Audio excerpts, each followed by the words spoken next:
The Pacific stretches empty for 2,000 miles in every direction.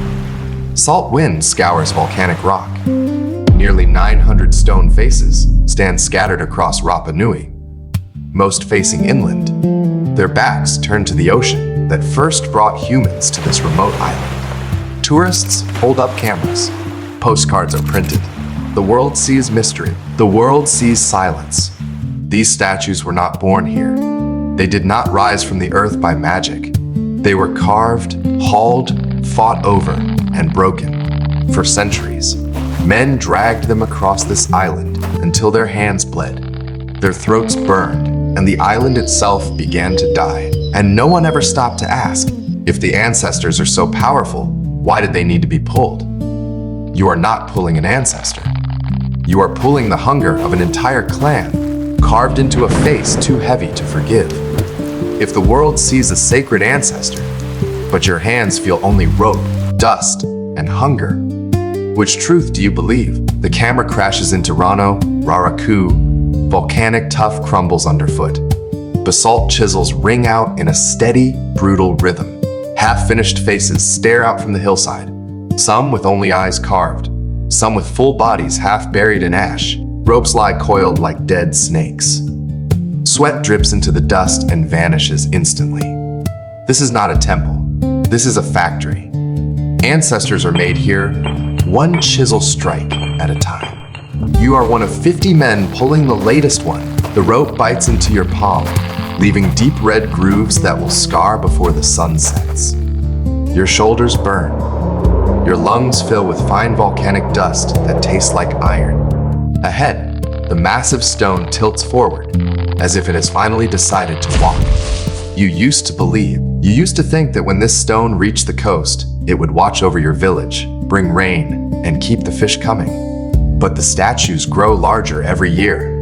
The roads grow longer. The water skins grow lighter.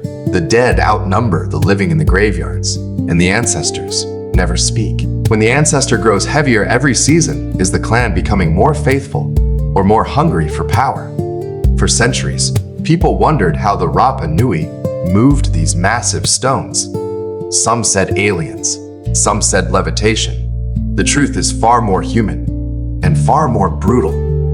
A Moai walks like a drunk man. Thick ropes made from tree bark were tied around its head and base. 2 teams of 50 men stood on either side. One team pulled left, tilting the stone forward. The other team pulled right, shifting its weight. With each sway, the stone took one tiny step forward. Repeat this 100,000 times, and you could move a 30-foot statue 10 miles to the coast. This method left its mark on the island. The ancient roads, still visible today, are exactly the width of a Moai's base.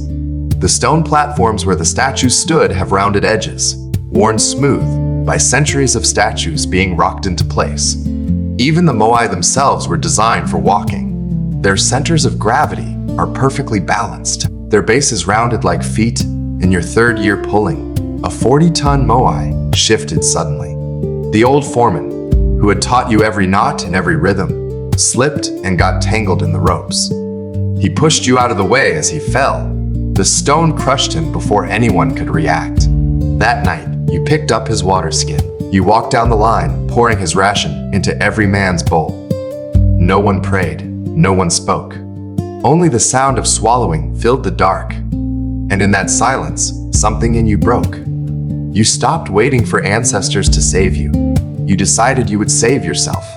Strength meant nothing. Rhythm meant nothing.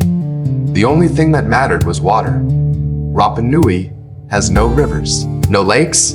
All fresh water comes from coastal springs and rainwater collected in volcanic craters. A single haul could take weeks. A team of 100 men needed 50 gallons of water a day. Control the water, and you controlled the haul. Controlled the haul. And you controlled the clan. 3 months later, you became the new foreman. You mapped every hidden spring on the island. You learned that strict rations and clear orders kept men moving better than any prayer. That was when you realized the rope does not move stones, it moves men. If the only thing that makes the ancestor move is water, who is really being worshipped here? By the 15th century, the Moai had stopped being ancestors. They had become weapons. The island was divided into 12 clans. Each clan controlled a stretch of coast and its own springs. A clan's power was measured by the size of its moai. If your neighbor built a 25-foot statue, you had to build a 30-foot one. If they added a red volcanic stone pukao to their moai, you had to add 2. The larger the statue, the more land you could claim. The more land you could claim, the more water you controlled. This is why there are so many unfinished moai. In Rano Raraku, a clan would start carving a larger statue, only to abandon it when a rival clan started an even larger one. The quarry became a battlefield of stone. No one was building for the dead anymore. Everyone was building to win. You went to the chief and proposed a 35-foot warrior moai, 5 feet taller than the rival clan's largest. You said it would break their will to fight. You did not say it would require cutting down the last 30 palm trees on the island for ropes. You did not say it would take 80 men working nonstop for 6 months. You did not say at least 20 of them would die on the road. And you did not say it would make you the second most powerful man on the island. It was placed directly facing the rival clan's village. It was not meant to protect your people. It was meant to stare down your enemies. It was meant to say, we have enough men, enough water, enough power to drag this monster across the island. Do not test us. The cost of this competition was the island itself. With the last palm trees gone, there was no more wood for canoes, no more wood for houses. The soil eroded into the sea. Crops failed.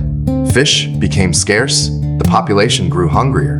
But the moai kept getting larger. The chiefs said the ancestors would provide. The priests said the ancestors were angry because the statues were not large enough. You knew the truth. The ancestors were not angry.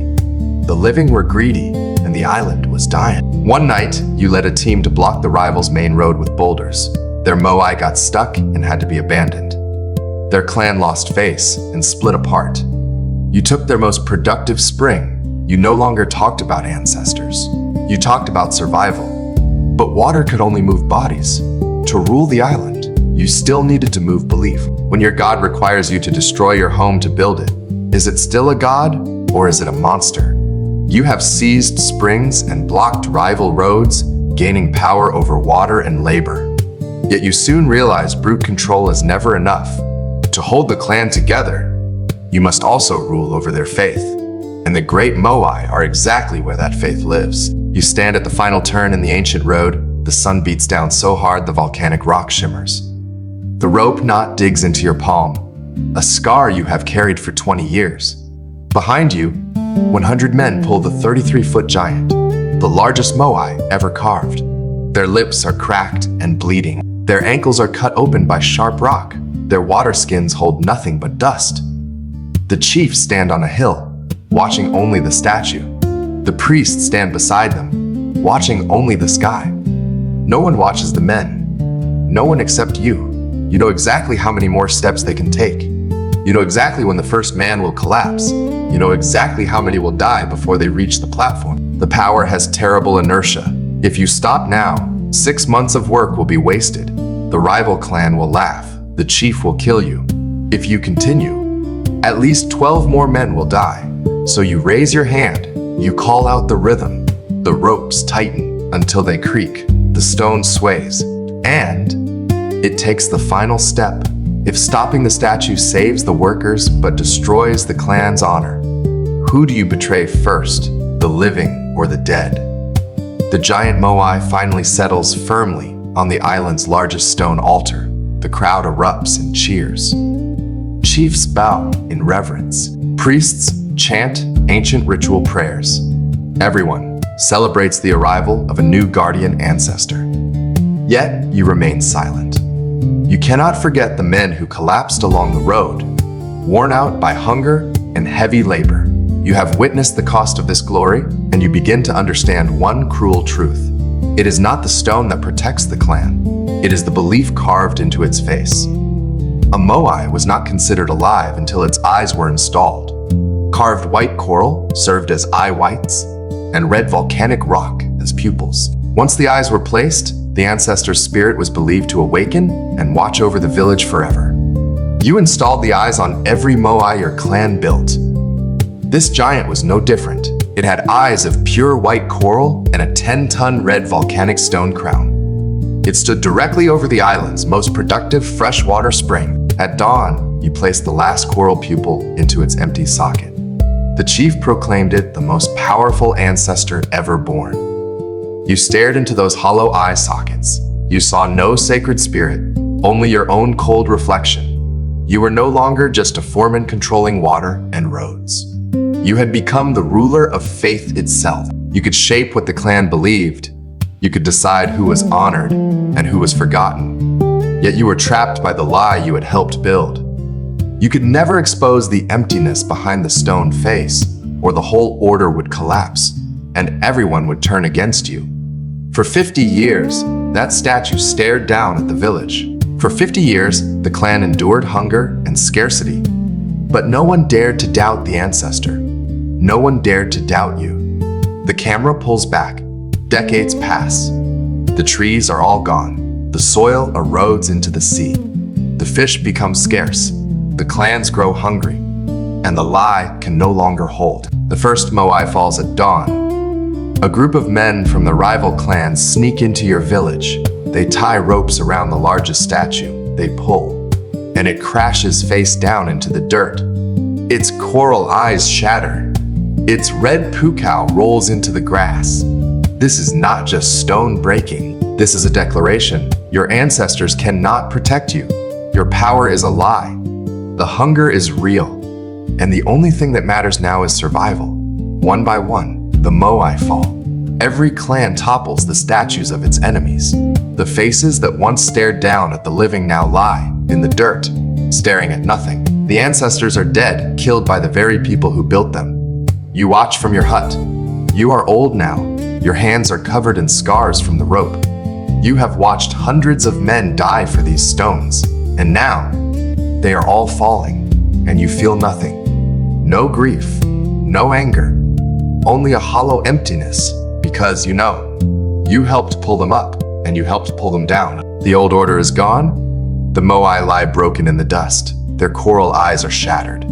Their red stone crowns are scattered across the grass. For the first time in generations, the island is no longer ruled by faces of stone. But the hunger does not disappear.